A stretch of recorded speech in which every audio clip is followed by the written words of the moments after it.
जय हिंद। आज के हम इस वीडियो में पढ़ेंगे प्रोटीन के बारे में। आप जानते हैं कि हम आपको क्या पढ़ा रहे हैं, पोषण पढ़ा रहे हैं। पोषण को दो भागों में बांटे थे, एक था आपका बहुल पोषण, एक था आपका अल्प पोषण। बहुल पोषण क्या आपका माइक्रो न्यूट्रिएंट्स था और अल्प पोषण क्या था, माइक्रो न्यूट्रिएंट्स था। बहुल वो होता है जिसकी मात्रा आपको ज़्यादा आवश्यकता होती है, अल्प वो होता है जिसकी मात्रा आपको ज़्यादा कम होती है। बहुल में एक चीज़ और क्या था कि जिसकी मात्रा आप ग्राम में लेते हैं, और अल्प में क्या होता है जिसकी मात्रा आप मिलीग्राम में लेते हैं, एमजी में लेते हैं। इसके बहुल पोषण के क्या था आपका, कार्बोहाइड्रेट था, वसा था, और क्या है प्रोटीन। तो इससे पहले की पिछले वीडियो में हम आपको कार्बोहाइड्रेट वसा पढ़ा दिए थे। अगर आप नहीं देखे हैं तो पिछला वीडियो देख कर आइए। आज का हमारा टॉपिक होगा क्या चीज़, प्रोटीन। तो आइए हम प्रोटीन को तो आइए प्रोटीन के बारे में देखते हैं कि प्रोटीन आपका क्या है। प्रोटीन का दूसरा नाम पॉलीपेप्टाइड भी है। प्रोटीन को हम पॉलीपेप्टाइड भी कहते हैं। अब ये पॉलीपेप्टाइड क्या है तो आगे बताएंगे, चिंता करने की कोई बात नहीं है। बात करें खोज की तो प्रोटीन की खोज सबसे पहले जे बर्जीलियस ने किया था। किसने किया था, जे बर्जीलियस ने किया था। प्रोटीन की खोज जे बर्जीलियस ने किया था। और हाँ, प्रयोग की बात करें तो सर्वप्रथम प्रोटीन का प्रयोग मुल्डर ने किया था 1840 ईस्वी में। सर्वप्रथम प्रोटीन का प्रयोग मुल्डर नामक वैज्ञानिक ने किया था 1840 ईस्वी में। हाँ, प्रोटीन जो है एक आपका एक जटिल क्या है, जटिल यौगिक है, कॉम्प्लेक्स कंपाउंड है। क्या है, जटिल यौगिक है। जो का प्रोटीन होता है जल्दी पचता नहीं है, कई भागों में उसको टूटना होता है। अब कार्बोहाइड्रेट जो आपका होता है जैसे ही खाते हैं कुछ समय बाद क्या होता है, पच जाता है। लेकिन जो प्रोटीन होता है एक जटिल क्या होता है, यौगिक होता है, जल्दी आप में पचता नहीं है। क्यों होता है, क्योंकि एक कॉम्प्लेक्स कंपाउंड होता है, जटिल यौगिक होता है, पचता जल्दी नहीं है। आगे देखते हैं। हाँ, मानव शरीर का निर्माण जो हुआ है 15% प्रोटीन से हुआ। जो मानव शरीर है उसमें प्रोटीन का योगदान 15% है। जो आपका शरीर है उसमें प्रोटीन का भाग 15% होता है। ठीक है, आगे देखते हैं। अगर बात करें सबसे ज़्यादा प्रोटीन की तो सबसे ज़्यादा प्रोटीन सोयाबीन, मूंगफली में पाया जाता है। सबसे ज़्यादा प्रोटीन कहाँ पाया जाता है, आपका सोयाबीन और मूंगफली में। ऐसे भी जानते हैं कि सबसे ज़्यादा सोयाबीन में ही क्या पाया जाता है, क्या चीज़, प्रोटीन। तो सबसे ज़्यादा प्रोटीन सोयाबीन और मूंगफली में पाया जाता है।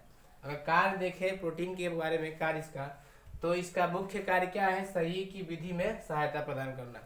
शरीर की वृद्धि में सहायता प्रदान करना। अब आपसे हम पूछ रहे हैं कार्बोहाइड्रेट क्या कर रहा था, कार्बोहाइड्रेट आपको ऊर्जा प्रदान कर रहा था। वसा क्या कर रहा था, वसा भी आपको ऊर्जा प्रदान कर रहा था। लेकिन कार्बोहाइड्रेट से जो आपका वसा हो रहा है ज़्यादा ऊर्जा प्रदान कर रहा था, और वो भी किस समय, जब आप व्रत रह रहे हैं उसके समय।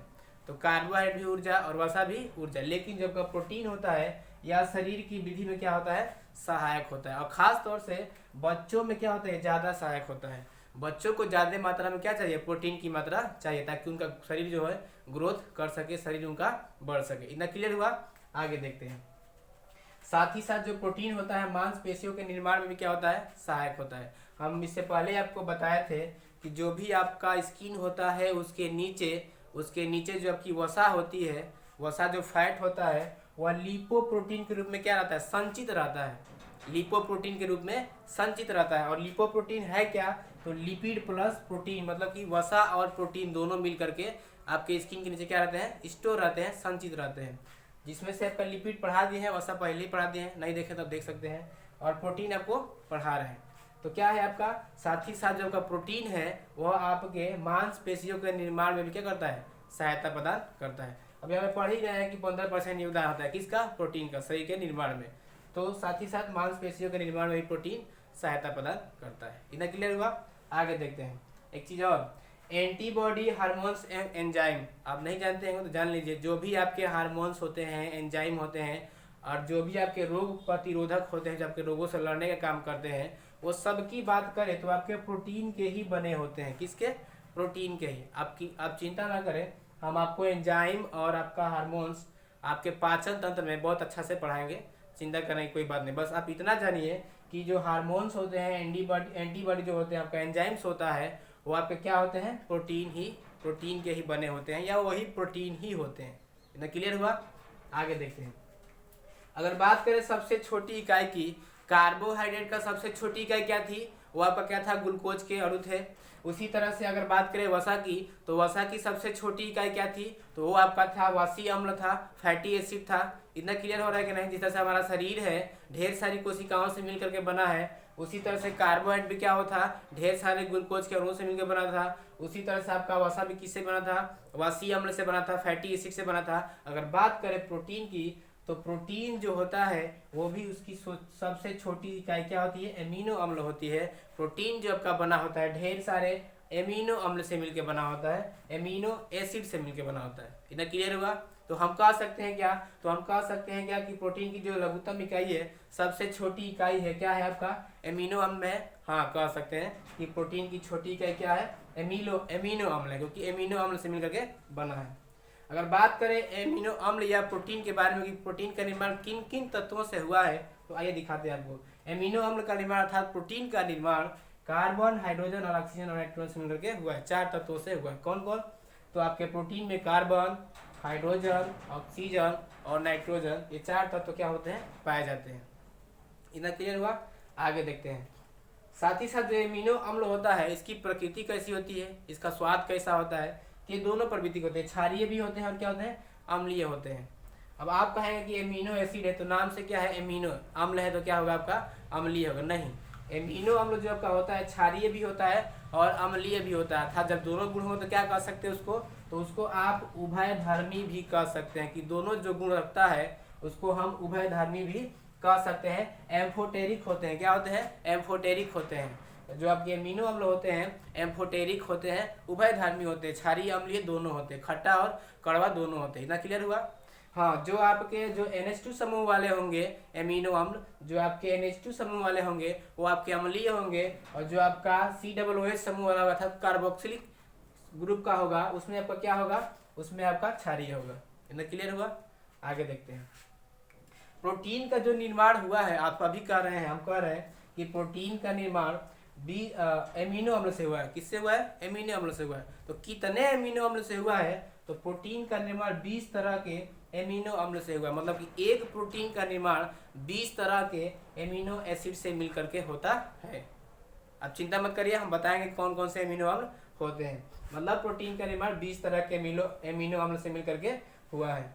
अब बात करते हैं, अगर 20 तरह के एमिनो अम्ल है, 20 को अगर एमिनो अम्ल है ऐसे, तो किसी न किसी बंध द्वारा ये जुड़े होंगे, किसी न किसी बंध द्वारा क्या होंगे, ये जुड़े होंगे। तो बात बनती है कि इनके द्वारा इसमें कौन सा बंध पाया जाता है, कौन सा बॉन्ड पाया जाता है। तो इसमें जो बॉन्ड पाया जाता है इसको कहते हैं पेप्टाइड बंध। कौन सा बंध कहते हैं, पेप्टाइड बंध। और इसी पेप्टाइड बंध के कारण इसको हम पॉलीपेप्टाइड भी कहते हैं। किसको, प्रोटीन को। आपको बोले थे कि ना पॉलीपेप्टाइड क्या होता है, तो जो इसमें पेप्टाइड बंध होता है इसी के कारण ही हम इसे पॉलीपेप्टाइड भी कहते हैं। किसको, प्रोटीन को। तो प्रोटीन का दूसरा नाम भी क्या है आपका, पॉलीपेप्टाइड है। क्यों है, क्योंकि इसमें पेप्टाइड बंध पाए जाते हैं, क्योंकि जो आपके एमिनो अम्ल होते हैं पेप्टाइड बंध के द्वारा क्या होते हैं, जुड़े होते हैं। इतना क्लियर हुआ, इतना क्लियर हुआ। आइए हम देखते हैं। एमिनो अम्ल को 2 भागों में बांटा गया है।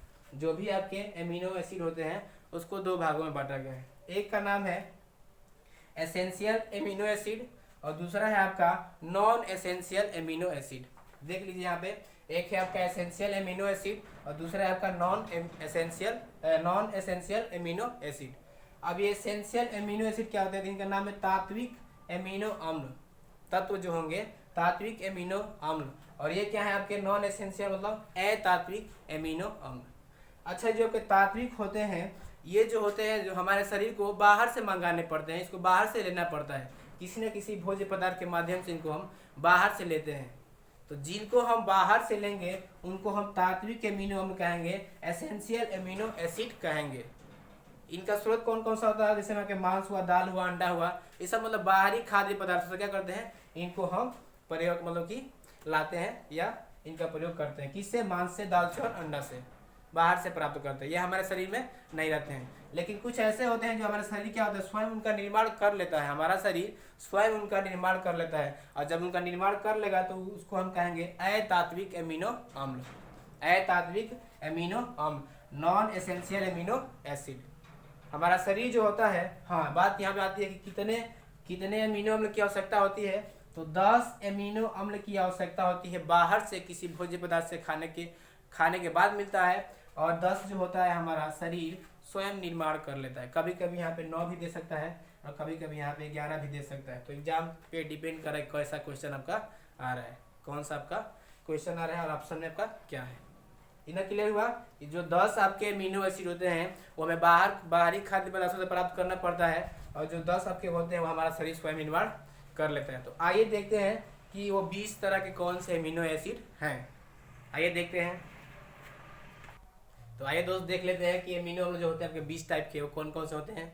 तो उनको हम याद करने के लिए एक ट्रिक बनाए हैं, ट्रिक के माध्यम से जानेंगे, आसानी भी रहेगा जानने में। तो जान लेते हैं। देखिए क्या ट्रिक है हमारा। एएसी प्रॉफिट लॉटरी है। एएसी प्रॉफिट लॉटरी से हम 9 अमीनो एसिड को कवर किए हैं। और दूसरा बनाया आपका अहिल्या 82।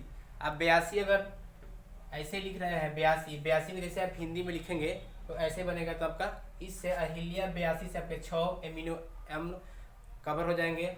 आपका तीसरा है ग्लास में 3 ग्लास, इससे आपको हम 5 अमीनो अम्ल को कवर करेंगे। तो आसानी से देख लेते हैं। आइए बारी बारी से करके। ए से है आपका एलेनिन है। ए से क्या है एस्पर्टिक अम्ल है।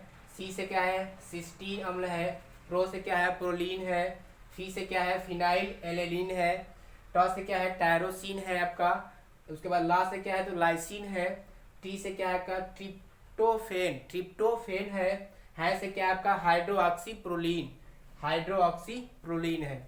आइए अब अहिल्या 82 से 5 को कवर कर लेते हैं। यहाँ से 9 हुआ है, 6 को कवर कर लेते हैं। आ से क्या है आपका आर्जिनिन है। ही से क्या है आपका हिस्टिडीन है। लिया से क्या है आपका ल्यूसीन है। वे से क्या आपका वेलाइन है। आ से क्या आपका आइसोल्यूसिन। सी से आपका क्या है तो सिस्टाइन है। क्या है सिस्टाइन है। आइए अब 5 को और कवर कर लेते हैं। ग्लास में 3 ग्लास से तो क्या है आपका ग्लास से क्या है ग्लाइसिन है। स से क्या आपका सेरीन है। में से आपका क्या है मिथायोनिन है। 3 से आपका क्या है थ्रियोनिन है। ग्लास से क्या आपका ग्लूटेनिक है। क्या है ग्लूटेनिक है। तो ऐसे हम 3 आपके ट्रिक बना करके इससे 9, इससे 6 और इससे 5 को कवर करने का प्रयास किए हैं। आगे देखते हैं, थोड़ा 2-4 नोट पॉइंट इसको भी देख लेते हैं। अगर बात करें कि जो आपका मिथायोनिन एमिनो अम्ल होता है उसमें कौन सा तत्व पाया जाता है, तो उसमें आपका सल्फर पाया जाता है। कौन सा पाया जाता है सल्फर पाया जाता है। क्वेश्चन पूछा था आपके और पूछ भी सकता है कि सल्फर किस एमिनो अम्ल में पाया जाता है, तो वो है आपका मिथायोनिन।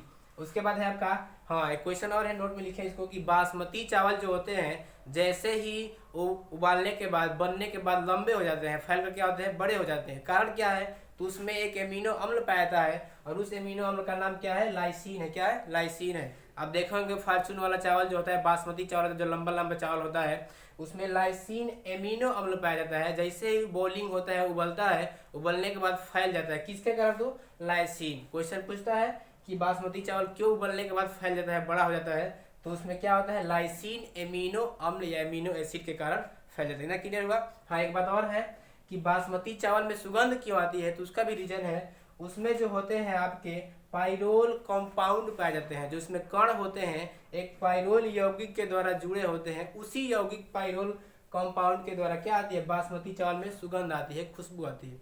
इतना क्लियर हुआ। हाँ थोड़ा एक चीज और जान लेते हैं कि प्रोटीन की कमी से कौन कौन सा रोग होता है। दिखा रहे हैं प्रोटीन की कमी से पहला जो रोग है उसका नाम है क्विवास्कियोर है। क्या है क्विवास्कियोर। ये ज्यादातर बच्चों में होती है। किसमें होता है बच्चों में होता है। क्विवास्कियोर रोग होता है बच्चों में।